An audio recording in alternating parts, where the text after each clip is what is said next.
ನಮಸ್ಕಾರ. ಬೀಚಿ ಅವರ ನಂಬರ್ 55 ಇದು ನನ್ನ ಫೇವರೆಟ್ ಪುಸ್ತಕ. ಅಲ್ಲದೆ ನನಗೆ ಕನ್ನಡ ಪುಸ್ತಕಗಳನ್ನ ಓದುವ ಹುಚ್ಚು ಕೂಡ ಹೌದು.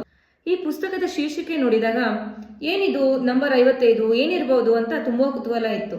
ಇದು ಕೇವಲ 85 ಪುಟಗಳ ಪುಟ್ಟ ಪುಸ್ತಕವಾದರೂ ನಮಗೆ ತುಂಬಾ ಪ್ರಶ್ನೆಗಳನ್ನ ಕೇಳುತ್ತೆ.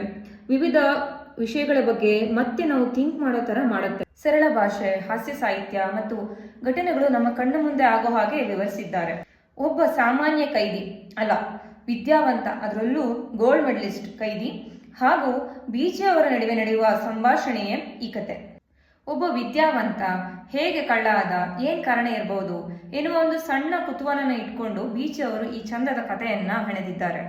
ಸರ್ಕಾರ, ವಿದ್ಯೆ, ಅಧಿಕಾರ, ಶ್ರೀಮಂತಿಗೆ, ಆತ್ಮಚರಿತ್ರೆ, ಜಾತಿ, ಸಂಸ್ಕೃತಿ, ವೈಧವ್ಯ, ಪಂಜೇತನ, ಮಕ್ಕಳು, ಲಂಚ, ಹೀಗೆ ಜೀವನದ ಬೇರೆ ಬೇರೆ ಆಯಾಮಗಳ ಬಗ್ಗೆ ಇಲ್ಲಿ ಚರ್ಚೆ ನಡೆಯುತ್ತೆ. ವೈಯಕ್ತಿಕವಾಗಿ ನನ್ನ ಅಭಿಪ್ರಾಯಗಳನ್ನೇ ಪ್ರಶ್ನಿಸುವಂತೆ ಮಾಡಿದೆ. ಒಟ್ಟಿನಲ್ಲಿ ಇದು ನಾಲೆಜ್ ಆ್ಯಂಡ್ ಎಂಟರ್ಟೈನ್ಮೆಂಟ್ ಅಂತ ಹೇಳ್ಬೋದು.